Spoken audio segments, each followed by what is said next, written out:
Hello everyone, मेरा नाम है आलोक वाजपेयी। आप लोग जुड़ चुके हैं इस समय इंडिया के number 1 study channel wifi study पर, और आप लोग जुड़े हुए इस समय वाईफाई स्टूडियो पर। तो सबसे पहले बच्चे सेशन को शेयर कर दीजिए, सेशन को लाइक कर दीजिए। और आज की क्लास में हम बहुत बेहद शानदार जानदार हिस्ट्री के क्वेश्चंस डिस्कस करने वाले हैं। तो हिस्ट्री के क्वेश्चंस में जैसा कि आप लोग जानते हैं कि हमेशा मेडाइवल इंडिया और मॉडर्न इंडिया का बहुत सारा वेटेज रहता है। तो आज यहाँ पर हम कुछ बेहद शानदार क्वेश्चन डिस्कस करेंगे। लेकिन क्वेश्चन को डिस्कस करने से पहले आप लोगों को करना क्या है बच्चे, हमारे टेलीग्राम ग्रुप को जरूर ज्वाइन करना है। आलोक सर जीएस हमारे टेलीग्राम ग्रुप का नाम है। इस ग्रुप पर आप सारे लोगों को शामिल हो जाना है, जिससे आप लोगों को पीडीएफ निश्चित रूप से बच्चे मिलती रहेगी। ठीक है, आगे बढ़ते हैं। सबसे पहला क्वेश्चन आपके सामने ये रहा है, विच जैन तीर्थंकर women lived in the dress, यानी कि कौन से जैन तीर्थंकर स्त्री वेश में रहते थे। अब देखिए, जैन तीर्थंकर की बात आई है तो 24 कुल तीर्थंकर हुए हैं। पहले रहे हैं आपके ऋषभ देव जी, और ये संस्थापक हैं। लेकिन अगर कभी आपसे वास्तविक संस्थापक पूछा जाएगा तो वास्तविक संस्थापक महावीर स्वामी जी का नाम आता है। ठीक है, यहाँ पर पूछा गया स्त्री वेश में, स्त्री वेश में रहने वाले हैं मल्लीनाथ। अब यहाँ पर एक सवाल ये उठता है कि सारे जैन तीर्थंकर जब नग्न रहते थे तो स्त्री वेश में कैसे? भाई, स्त्री वेश में ये स्त्रियों के आभूषण धारण करते थे, तो इसलिए इनको कहा जाता है स्त्री वेश में रहते थे।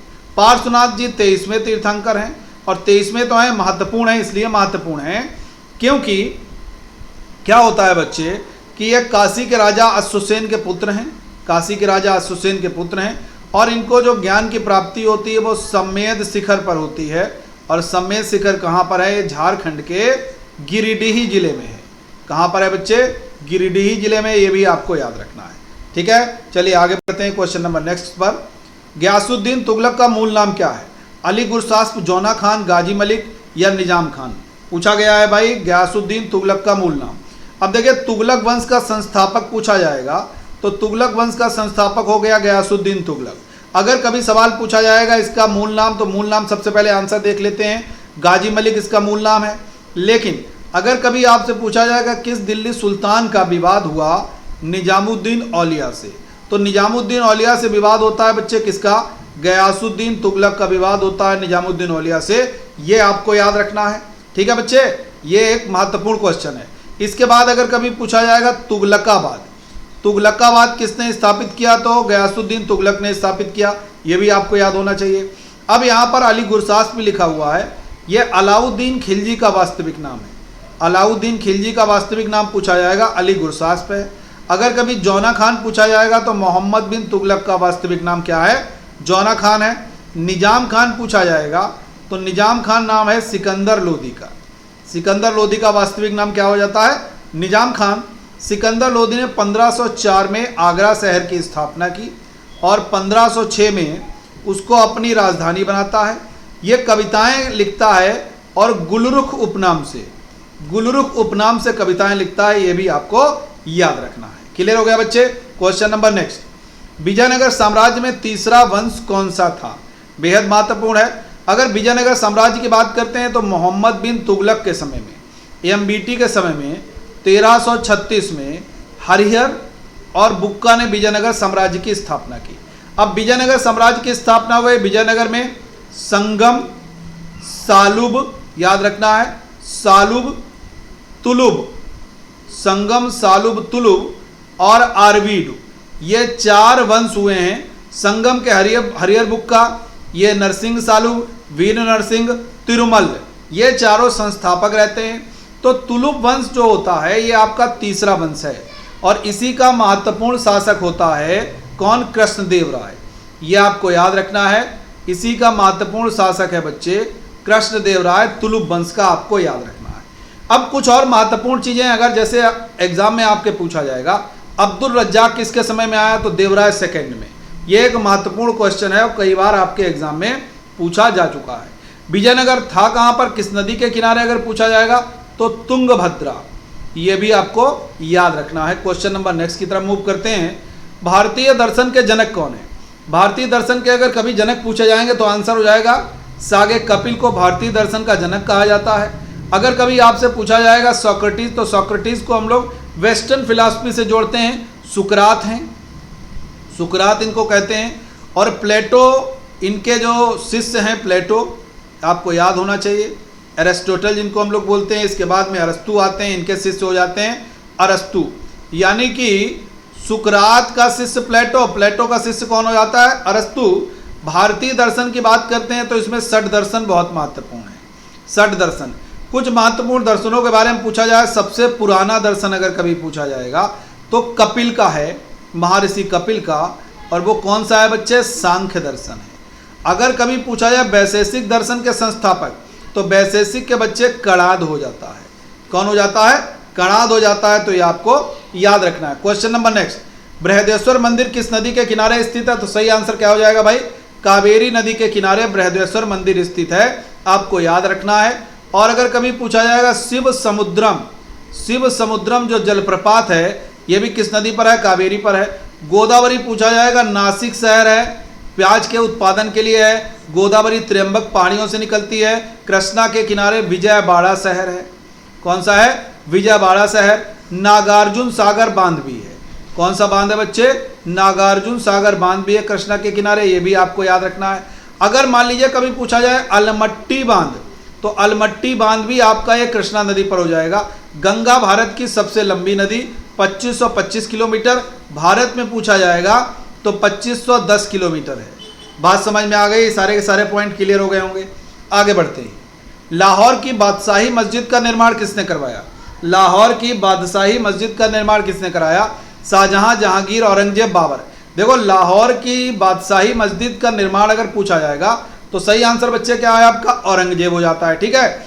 औरंगजेब की अगर बात करेंगे तो इसकी बहुत सारी उपाधियां हैं, जिसमें जिंदा पीर कहा जाता है इसको, सबसे महत्वपूर्ण। दूसरी उपाधि है इसकी शाही दरवेश, ये भी महत्वपूर्ण है, जिंदा पीर और शाही दरवेश, क्योंकि ये नियमित रूप से रोजा नमाज करता है और कभी भी शराब नहीं पीता है, मांस नहीं खाता है।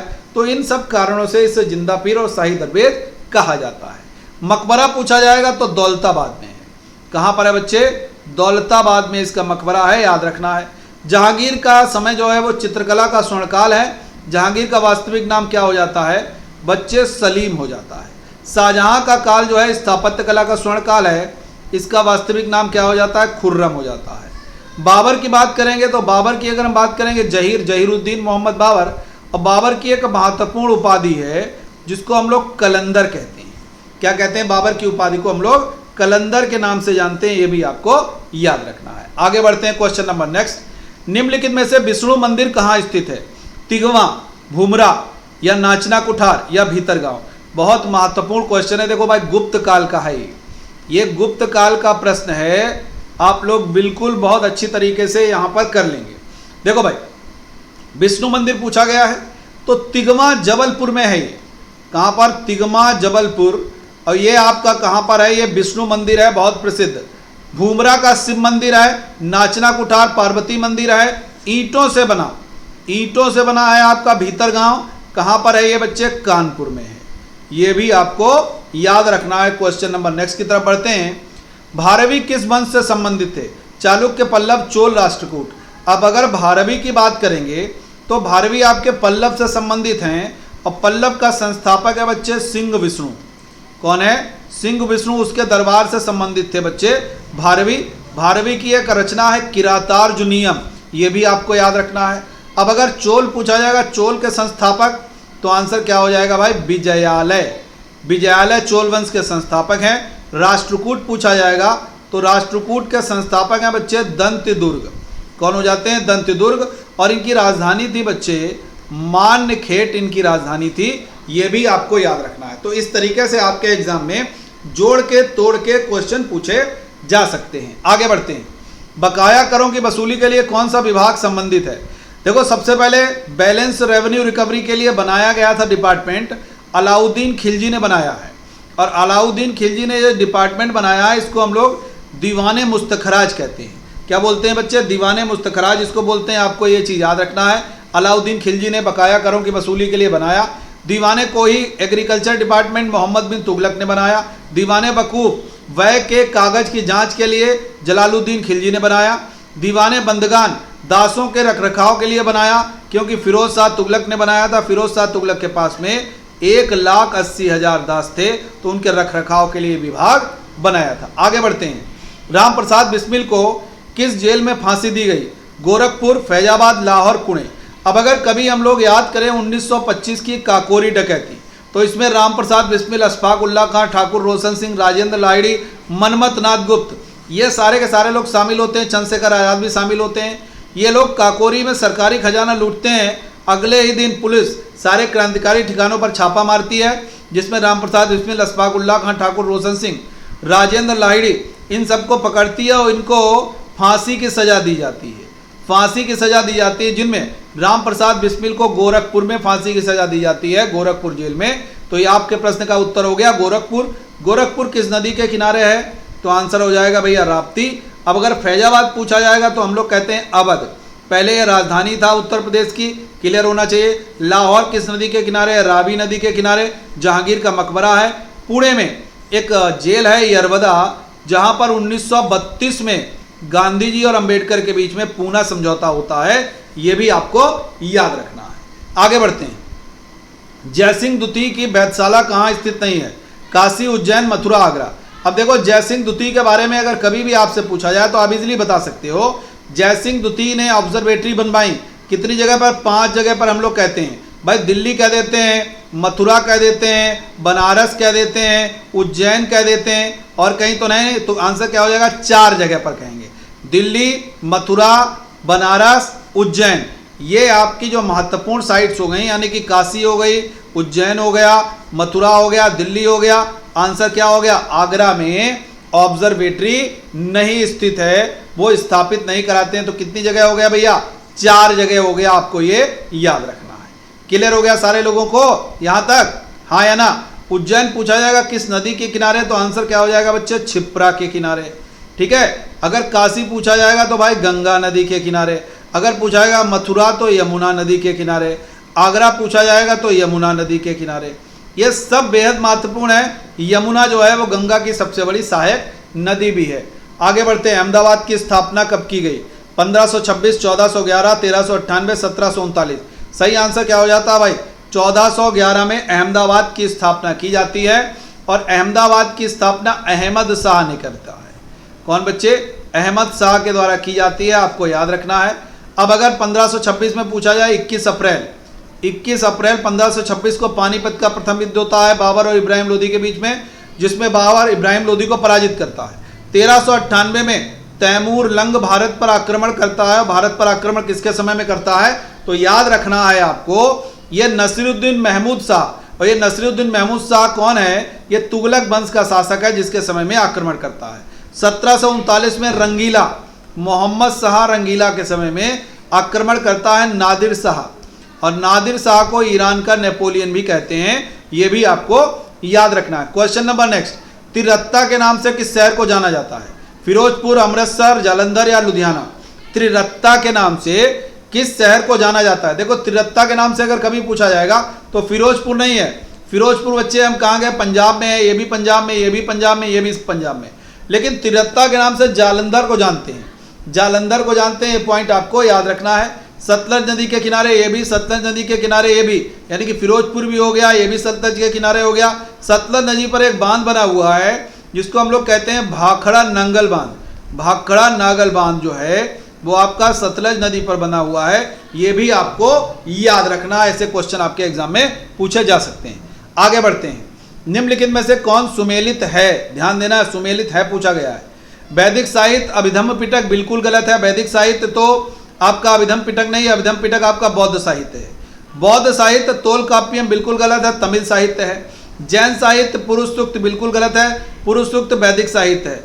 बौद्ध साहित्य खुद्दक निकाय एकदम सही है, ये आपका सही है, क्योंकि खुद्दक निकाय में ही 550 जातक कथाएं भी हैं। क्या है बच्चे? जातक कथाएं भी हैं 550। ये भी आपको याद रखना है, बेहद महत्वपूर्ण है। क्लियर हुआ भाई सारे लोगों को?